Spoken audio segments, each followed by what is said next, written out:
Hello everyone, welcome to this channel. आज हम बात करेंगे रेडियो एक्टिविटी में बीटा एमिशन की। हमने लास्ट वीडियो में अल्फा एमिशन किया था। आज हम अब बात करेंगे बीटा एमिशन की। बीटा एमिशन क्या होते हैं बच्चों? Emission of electrons. बीटा हमारा क्या होता है? नेगेटिव चार्ज होता है, और नेगेटिव चार्ज हमारा क्या है? इलेक्ट्रॉन्स होते हैं। बट ये इलेक्ट्रॉन्स कैसे हैं? फास्ट मूविंग इलेक्ट्रॉन्स है। जब किसी अनस्टेबल पार्टिकल के अंदर, अनस्टेबल न्यूक्लियस के अंदर से एक फास्ट मूविंग इलेक्ट्रॉन निकलता है तो वो हमारा बीटा एमिशन होता है। ठीक, बीटा एमिशन क्या होता है? बहुत स्मॉल होता है, वेरी स्मॉल। इसके ऊपर चार्ज जो होता है वो भी स्मॉल होता है। स्मॉल चार्ज होता है क्योंकि ये क्या है? नेगेटिव -1 चार्ज होता है इनके ऊपर। ठीक, बहुत स्मॉल है तो बहुत क्या करेगा? बहुत फास्ट चलेगा। ठीक है, ट्रैवल करेगा बहुत ही फास्ट। और उसके अलावा क्या होगा? इसका जो मास है वो वेरिएबल होगा। अब आप सोच रहे होंगे कि ये बीटा एमिशन अगर इलेक्ट्रॉन है तो इलेक्ट्रॉन का तो जो मास होता है वो 9.1 इंटू 10⁻⁻31 किलोग्राम होता है। ठीक है, लेकिन इसका हम कह रहे हैं कि वेरिएबल मास है। ऐसा क्यों? क्योंकि जो हमारे पास ये मास है, ये हमारा मास है रेस्ट इलेक्ट्रॉन का। जब एक इलेक्ट्रॉन रेस्ट में आता है तो उसका जो मास होता है वो इतना होता है। ठीक है, लेकिन हमारा बीटा क्या है? फास्ट मूविंग इलेक्ट्रॉन है। तो जो भी पार्टिकल हमारा बहुत स्पीड में मूव करता है तब हम उसके मास को कैलकुलेट नहीं कर पाते हैं, इसीलिए हमने यहाँ पे मास को वेरिएबल लिखा है।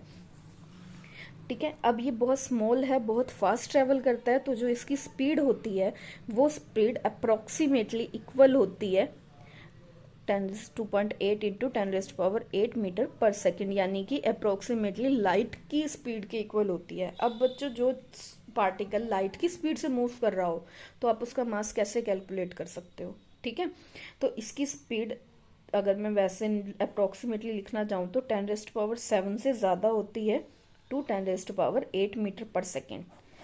ठीक है, यानी अल्फा से ज़्यादा होती है, क्योंकि अल्फा की तो 10⁻7 थी। ये स्मॉलेस्ट पार्टिकल है तो बहुत तेज चलेगा, स्पीड भी इसकी ज़्यादा होगी।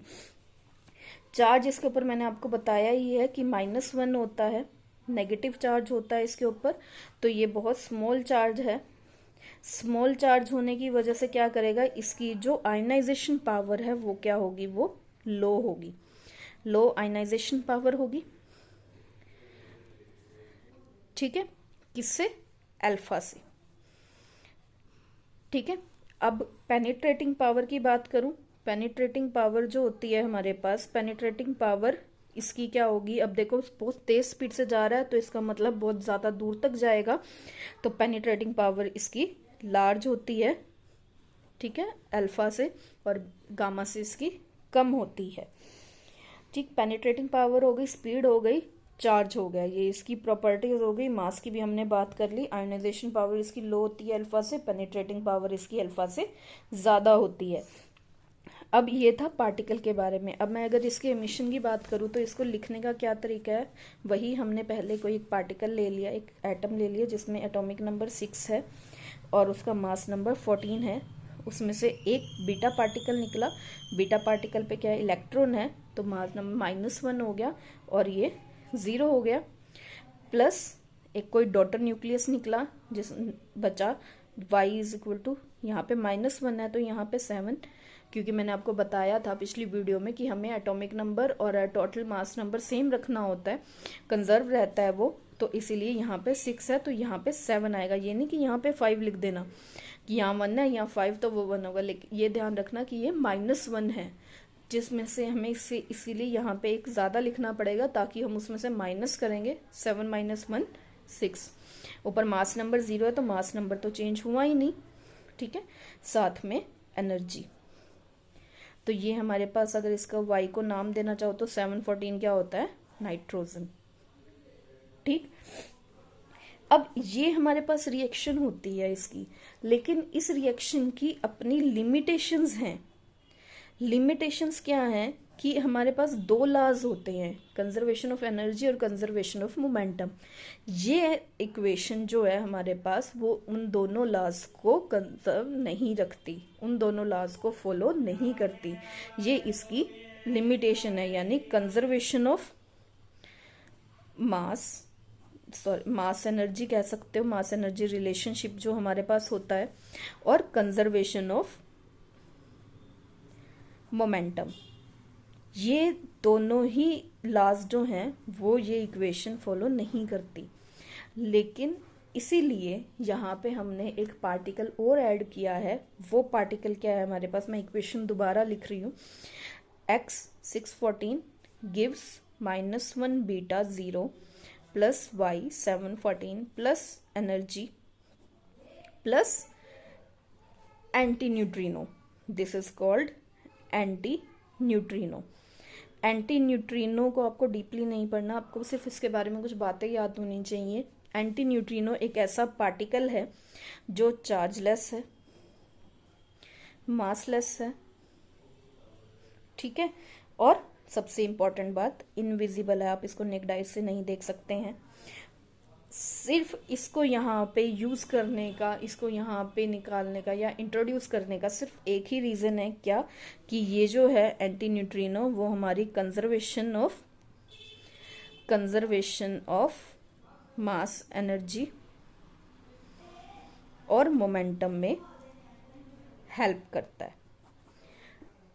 ठीक है, क्या हुआ, हमारे पास एक एक्स पार्टिकल था, उसमें से बीटा निकल गया, वाई बच गया और एनर्जी निकली, लेकिन वो हमारे लॉज को फॉलो नहीं कर रहा था, उसको लिमिटेशंस आ रही थी। तो वहां पे हमने एक पार्टिकल इंट्रोड्यूस कर दिया, कह दिया वहां पे साइंटिस्ट ने कि वहां पे एक एंटी न्यूट्रिनो नाम का पार्टिकल और निकलता है, जिसकी वजह से जो बची हुई एनर्जी है, जो मास है या मोमेंटम है, वो क्या है, वो उसको पूरा करता है।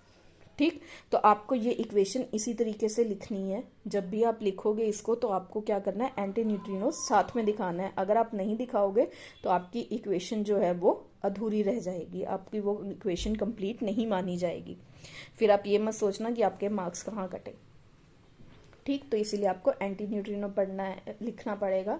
एंटी न्यूट्रिनो के बारे में अगर आपको पढ़ना है तो आपको हायर क्लासेस में जाना पड़ेगा, जहाँ पे हमारी पार्टिकल फिजिक्स इंट्रोड्यूस होती है। ठीक है, पार्टिकल फिजिक्स एंटी न्यूट्रिनो को डिफाइन करती है, वो अभी आपको नहीं करनी, कंफ्यूज हो जाओगे। इसीलिए आपको सिर्फ क्या करना है, आपको ये याद रखना है कि बीटा एमिशन में एक पार्टिकल और निकलता है जिसको हम एंटी न्यूट्रिनो बोलते हैं, जो चार्जलेस, मासलेस और इनविजिबल होता है। सिर्फ मास एनर्जी को कंजर्व करने के लिए और मोमेंटम को कंजर्व रखने के लिए ही यूज होता है। ठीक है, अब एक चीज और मैं आपको यहाँ पे क्लियर कर दूं कि बीटा पार्टिकल जो है, वैसे तो क्या है, इलेक्ट्रॉन है। इलेक्ट्रॉन कहाँ होते हैं, एटम के बाहर, न्यूक्लियस के बाहर होते हैं। लेकिन हमारा रेडियो एक्टिविटी तो क्या है, न्यूक्लियर फिनोमिना है ना। तो इसका मतलब जो ये बीटा पार्टिकल हमारे निकल रहे हैं, जो बीटा एमिशन हो रहा है, वो कहाँ से हो रहा है, न्यूक्लियस में से हो रहा है। अब आप सोचोगे कि बीटा एमिशन है, इलेक्ट्रॉन है, लेकिन ये क्या हो रहा है, ये तो न्यूक्लियस में से निकल रहा है, ऐसे कैसे हो सकता है। तो उसका भी रीजन है बच्चों कि हमारे पास जो न्यूक्लियस होता है, कई बार कुछ न्यूक्लियस ऐसे होते हैं जो अनस्टेबल होते हैं, ये आपको पता ही है। तो अनस्टेबल न्यूक्लियस के अंदर क्या है, जो नंबर ऑफ न्यूट्रॉन्स होते हैं वो प्रोटॉन से ज्यादा हो जाते हैं। ऐसे न्यूक्लियस के अंदर क्या होता है कि जो हमारे पास न्यूट्रॉन है वो प्रोटॉन में कन्वर्ट होना शुरू हो जाते हैं। ठीक है, अब देखो यहाँ पे 0 है, यहाँ पे 1 है, ऊपर वाला तो मास नंबर ठीक है, लेकिन एटॉमिक नंबर में गड़बड़ आ गई ना, क्योंकि ये इक्वल नहीं है। तो इसीलिए यहाँ पे एक पार्टिकल और बनता है जिसको हम बीटा नाम देते हैं। अब यहाँ पे 1 - 1 0 हो गया और 1 + 0 1 हो गया।